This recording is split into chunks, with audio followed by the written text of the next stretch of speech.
Oi, eu sou Fabiane Rodrigues, você está no canal Assista Antes de Dormir. Um canal sobre curiosidades, casos criminais, mistérios, terror, filmes e séries e resenhas de livros. Sejam todos muito bem-vindos.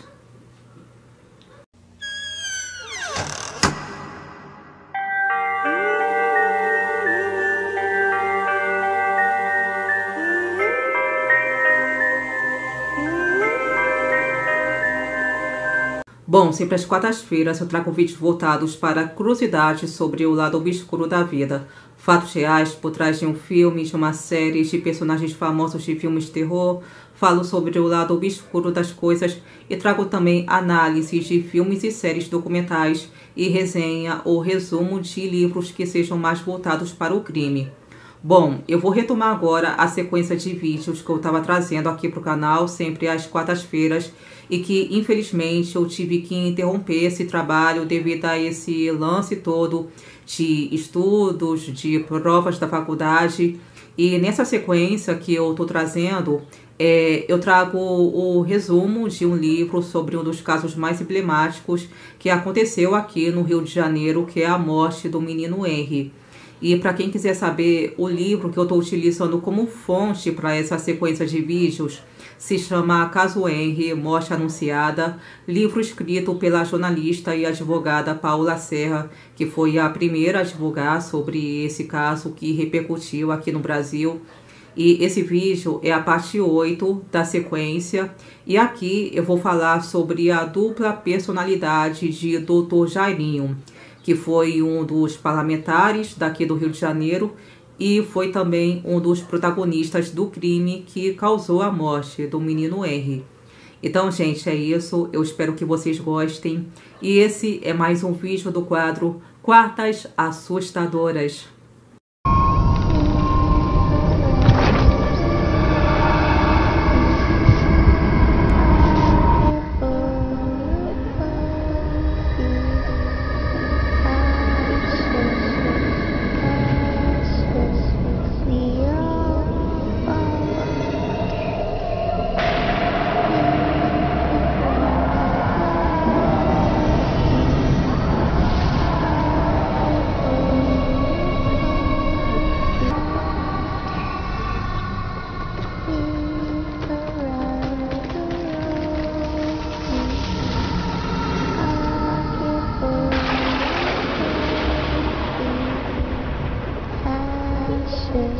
Jairinho foi eleito para o seu terceiro mandato como vereador do Rio de Janeiro no ano de 2012, com 1,39% dos votos válidos, no total de 43.181, quase o dobro do que havia recebido nas disputas anteriores. Os números expressivos de votos o levaram a ter mais espaço na Câmara Municipal do Rio. No segundo mandato do prefeito Eduardo Paes, entre 2013 e 2016, Jairinho foi o líder do governo. Detalhe que ele ocupou o cargo também no período seguinte com o sucessor Marcelo Crivella. Além de cuidar muito bem das articulações políticas, o seu jeito extrovertido, descontraído e leve eram características elogiadas pelos seus colegas. Nos bastidores, ele contava histórias engraçadas e fazia piadas, e era até motivo de gozações no plenário por conta de sua mania de cruzar as pernas e usar meias coloridas. Além de ser extrovertido e brincalhão, Jairinho também era paquerador. Ele costumava elogiar as mulheres da Câmara e fazia sucesso com algumas delas. Várias vezes ele repetia para essas mulheres a seguinte frase: "Quando eu casar de verdade, eu quero me casar com uma moça bonita, igual a você." Tanto é que a ex-vereadora e ex-deputada federal Cristiane Brasil, filha do ex-deputado federal Roberto Jefferson, foi uma que se deixou levar pelos galanteios de Jairinho. Com ele, ela viveu um breve romance, mas terminou após descobrir uma traição dele. Até que em 2014 ele conheceu na sede da Câmara uma moça chamada Débora Melo Saraiva. Ela na época era uma jovem de 27 anos E Jarinho ainda vivia um relacionamento com uma outra moça chamada Ana Carolina. Inclusive, tem até o vídeo aqui no canal que eu conto com mais detalhes essa história, que eu falo sobre os casos de relacionamentos conturbados de Dr. Jarinho. O vídeo, se eu não me engano, é a parte 7 dessa sequência. A Débora era assessora de Verônica Costa, que também é vereadora daqui do Rio. É uma funkeira conhecida como Mãe Loura do funk. Só que Débora acabou deixando o cargo quando se envolveu com o Jairinho. O relacionamento, inclusive, também foi conturbado e durou 6 anos, entre idas e vindas. A Débora dizia aos amigos que o namorado tinha um histórico conturbado, era uma pessoa instável e os dois tinham discussões recheadas de xingamentos e até mesmo agressões físicas. Muitos desses embates eram justamente pelo fato de Jarinho manter paralelamente o casamento com Ana Carolina, que inclusive sabia dos casos extraconjugais do marido, inclusive com a Débora. Em outro vídeo eu conto que enquanto ele era casado com Ana Carolina, ele também namorou uma outra moça chamada Natasha, que tinha uma filha pequena. E ele costumava ser violento tanto com a Natasha quanto com a menina. Voltando a falar do caso de Débora, teve um lance que ela chegou a ouvir do celular de Jarinho áudios que foram enviados por Ana Carolina em que ameaça expor ele publicamente caso continuasse mantendo o relacionamento com a Débora. Jarinho e Débora estiveram algumas vezes na casa dos pais dele em Bangu, mas se encontravam com mais frequência no apartamento dele na Barra. A Débora costumava dormir por lá e em 2015 até chegou a levar seus 2 filhos do casamento anterior, um menino de 2 anos na época e uma menina de 6. Os pais dela, entretanto, nunca aprovaram o relacionamento porque ele não demonstrava muito compromisso. Naquele mesmo ano, Débora e Jarinho passaram cerca de 1 mês em Angra dos Reis. Durante esse período, ele organizou churrascos com a família dele e os 2 filhos. Até que, no final da viagem, o filho mais novo de Débora sofreu um grave acidente na cabeça. Então, ele foi levado no carro do vereador até o Centro Pediátrico da Lagoa, um serviço de emergência na zona sul do Rio. 6 anos depois desse episódio, no dia 22 de março de 2021, a Débora foi chamada para prestar depoimento no inquérito que apurava a morte do menino Henry. Ela relatou como foi o episódio em que aconteceu o acidente com seu filho mais novo. Ela afirmou que Jarinho não examinou o menino, embora ele já tivesse os diplomas de médico havia 11 anos. E depois de ter dirigido 160 quilômetros em 2 horas e meia de viagem, ele abriu a porta do veículo e deixou a família dela no hospital. Porém, ele sequer entrou na emergência e não visitou a criança enquanto esteve internada. Débora, ao ser atendida, relatou que o filho havia caído de uma rede na qual brincava com a irmã e a avó materna.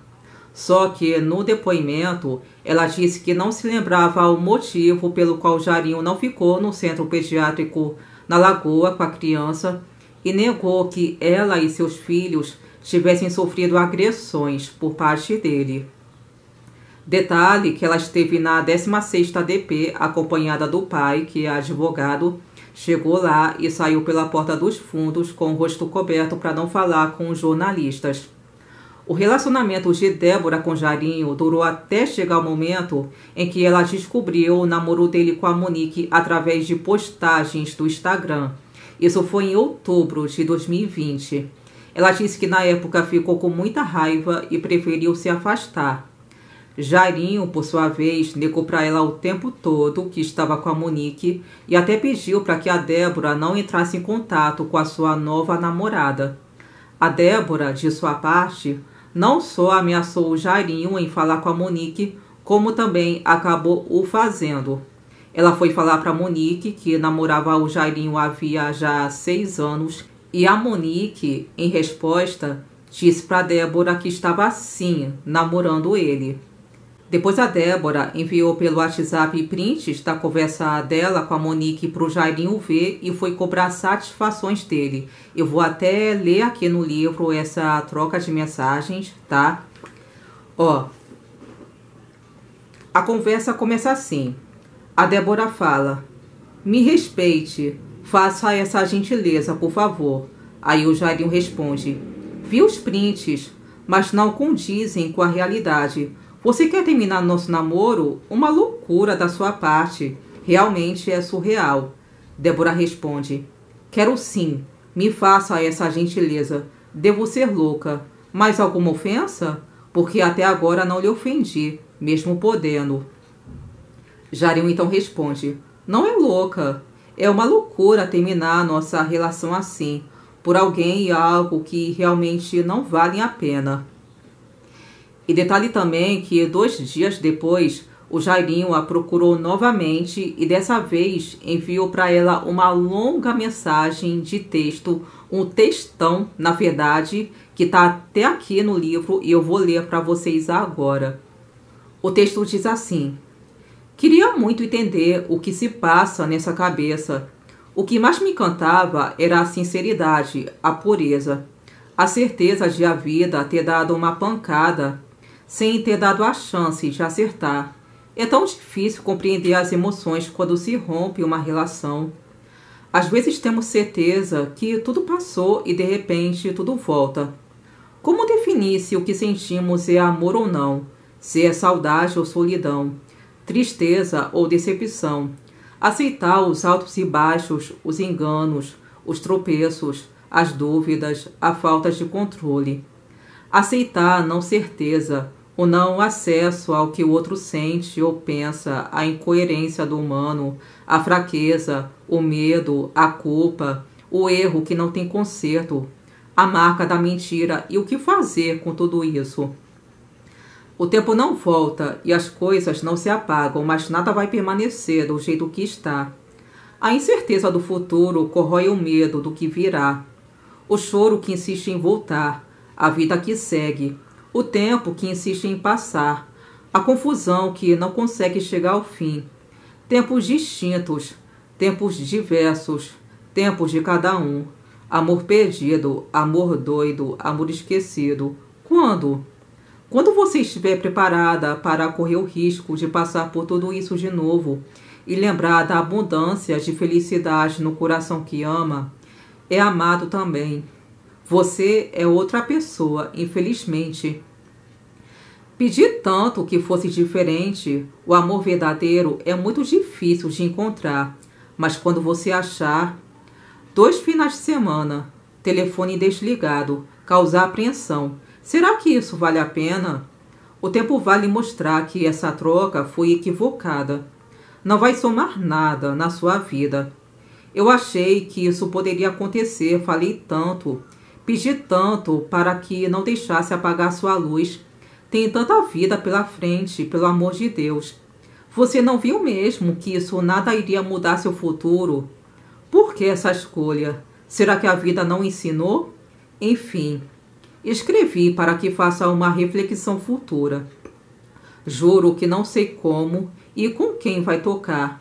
Não entendi você jogar tudo no lixo.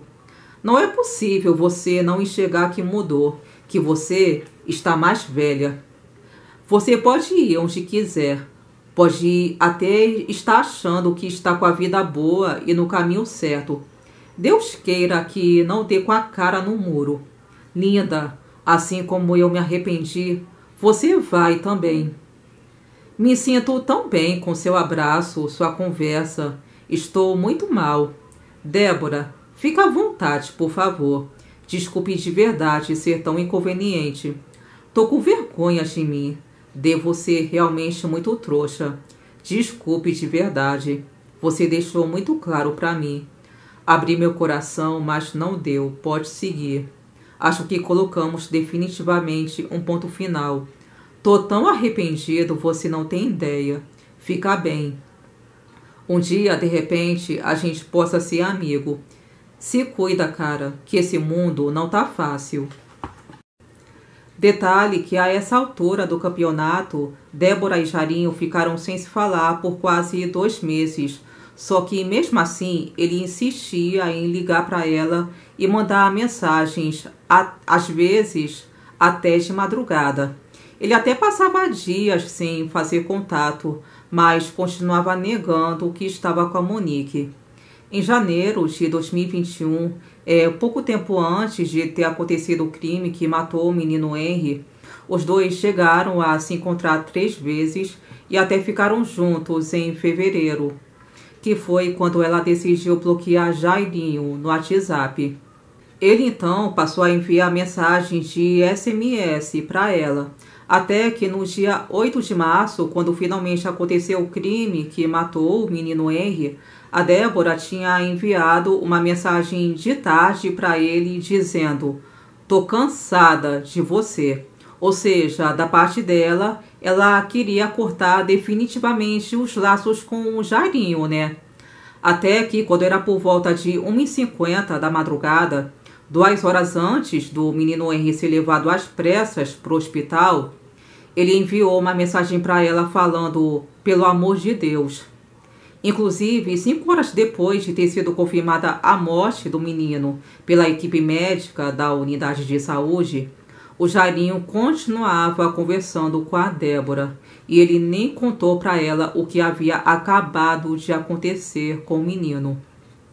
Ela, inclusive, sem saber de nada, até chegou a comentar com ele na conversa que estava com algum problema de saúde, porque estava sentindo ardência ao urinar.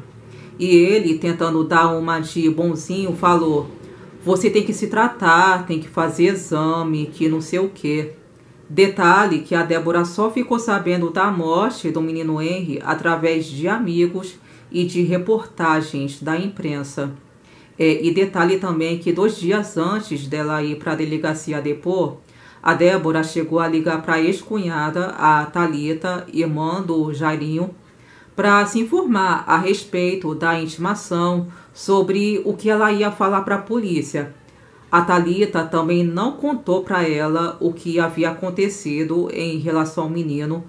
Ela só disse que eles estavam passando por um momento muito difícil e que a intimação seria só para saber do relacionamento da Débora com o Jairinho.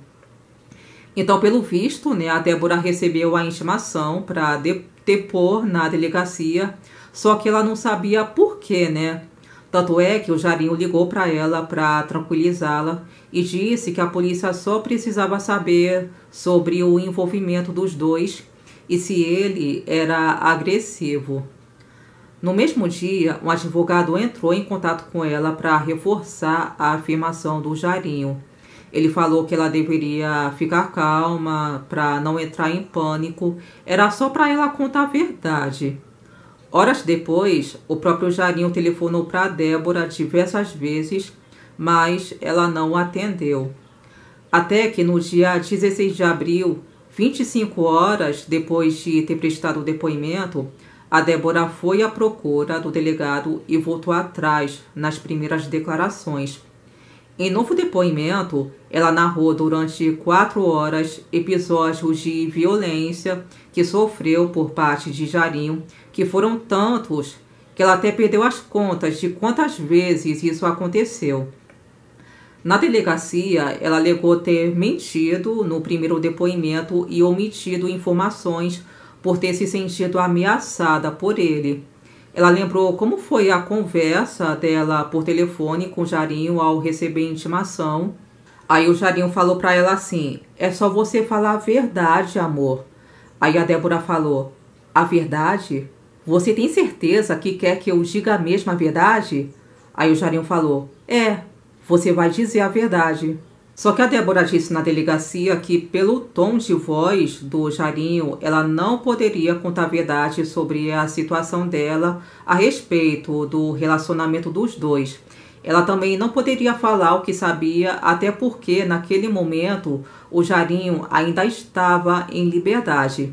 Entretanto, no novo depoimento, ela contou que a partir do 2º ano de relacionamento, Ela passou a sofrer até agressões físicas por parte dele, inclusive após ter terminado o relacionamento.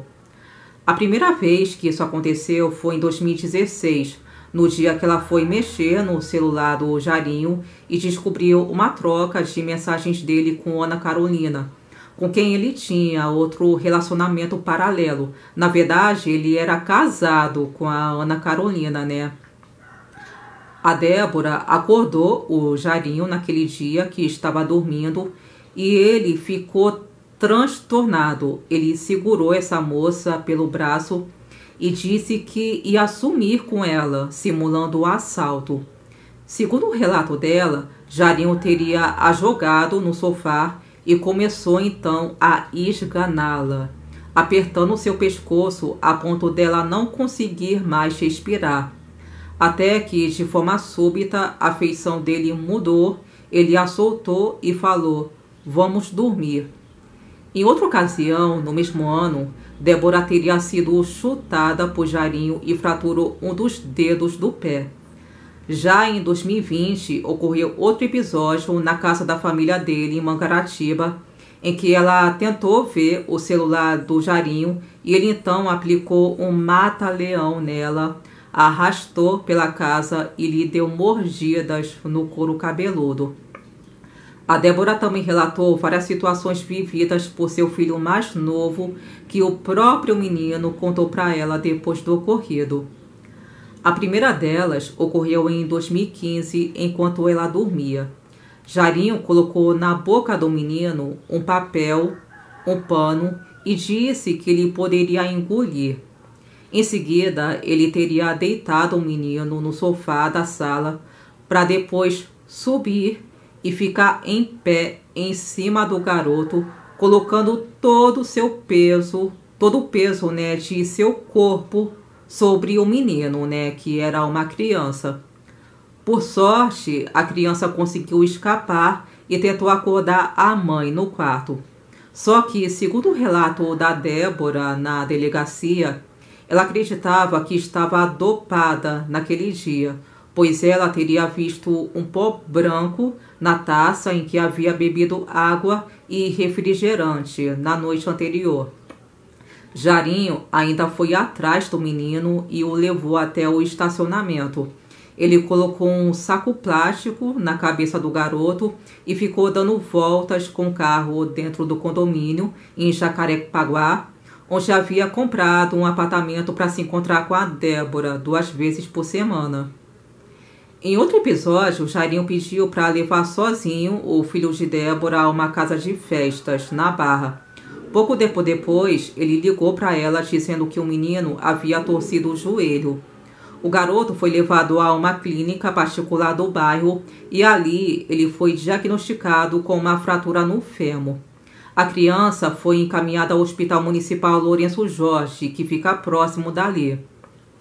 Detalhe que os médicos estranharam o garoto não ter chorado em nenhum momento, apesar da lesão ter sido grave. Os depoimentos de Débora foram encaminhados à Delegacia da Criança e Adolescente Vítima. Então, foi aberto um inquérito para apurar violências praticadas por Jarinho contra ela e o seu filho. As investigações mostraram que, quando o menino foi atendido no hospital com o fêmur quebrado, o casal alegou que isso ocorreu em decorrência de um acidente de carro. O laudo elaborado por profissionais do setor de psicologia do Lourenço Jorge descreveu que o menino não queria andar no carro do namorado de sua mãe. O prontuário médico dizia que ele vomitou e por isso quis descer do veículo. Os médicos do hospital afirmaram ainda que a criança apresentava hematomas nas bochechas e nos glúteos. O menino precisou ficar 2 meses com a perna imobilizada com gesso até a altura da barriga. A babá da família de Débora, na época, notou uma mudança drástica de comportamento do menino desde que a mãe começou a namorar o Jarinho. A mulher relatou, em entrevista para o jornal O Globo, que soube de 4 agressões por parte do Jarinho e presenciou o menino mancar e reclamar de dores com hematomas nas pernas e nas costas. A criança, que até então era feliz e brincalhona, passou a ficar grudada na avó e chorava toda vez que ela saía de perto. Às vezes, o menino entrava em pânico, tinha pesadelos e acordava aos berros. A babá contou também que, ao dar banho no menino, observava manchas roxas, sobretudo no peito e na bacia. Ela disse também que após o episódio que aconteceu em Angra dos Reis, quando recebeu a foto do garoto no centro pediátrico da Lagoa com rosto roxo e olhos fechados, ela não teve dúvidas que o menino teria sido espancado pelo padrasto. Durante as investigações, o menino e a irmã foram ouvidos por policiais especializados que conseguiram ativar algumas memórias da época, como sufocamentos com saco na cabeça, pisões na barriga e até a fratura no fêmur. No dia 31 de maio de 2021, o inquérito concluiu pelo indiciamento de Jarinho por tortura contra a criança. O relatório final do caso indicou que todos os elementos colhidos nos autos apontam para a ação direta do parlamentar na lesão. A Débora recebeu a notícia do indiciamento do ex-namorado com alívio, mas ela também foi indiciada por tortura, mas na modalidade omissiva, por não cumprir o papel do dever legal de cuidar do filho como mãe e apurar as ocorrências de sua inteira ciência. O promotor responsável pela denúncia escreveu que o vereador submeteu o menino com empregos de violência a intenso e desnecessário sofrimento físico e mental, como forma de lhe aplicar castigo pessoal ou medidas de caráter preventivo. Como Jarinho havia alegado para os médicos do Hospital Lourenço Jorge que o menino havia sofrido um acidente de carro, ele também foi denunciado pelo crime de falsidade ideológica. Para o promotor, a Débora tinha total confiança no namorado e o considerava como pai para o seu filho. Portanto, ela não poderia prever as agressões sofridas pelo menino. Por isso, o inquérito que a indiciou foi arquivado. A juíza titular da 35ª Vara Criminal aceitou a denúncia oferecida contra Jairinho, que a essa altura já estava preso. Ela, porém, indeferiu o pedido de nova prisão preventiva porque os crimes teriam ocorrido entre novembro de 2014 e junho de 2016, não havendo, assim, abre aspas, fatos novos ou contemporâneos envolvendo diretamente a vítima e as testemunhas desse processo que justifiquem a aplicação da medida. Fecha aspas. Então, gente, esse foi mais um vídeo dessa sequência aí. Qualquer dúvida que vocês tiverem, me perguntem, deixem nos comentários. Se vocês tiverem alguma informação, opinião para acrescentar sobre esse caso, fiquem à vontade também. E me desculpem se eu me atrapalhei um pouco para falar, porque é difícil narrar isso em um vídeo só, porque é muita coisa para falar, é muita informação. Mas esse foi o trabalho em que eu dei, né, o meu melhor. Então, gente, é isso. Muito obrigada por terem me assistido. Qualquer sugestão que vocês queiram me dar, fiquem à vontade. Muito obrigada por terem me assistido mais uma vez. Beijos, fiquem com Deus e até a próxima. Tchau!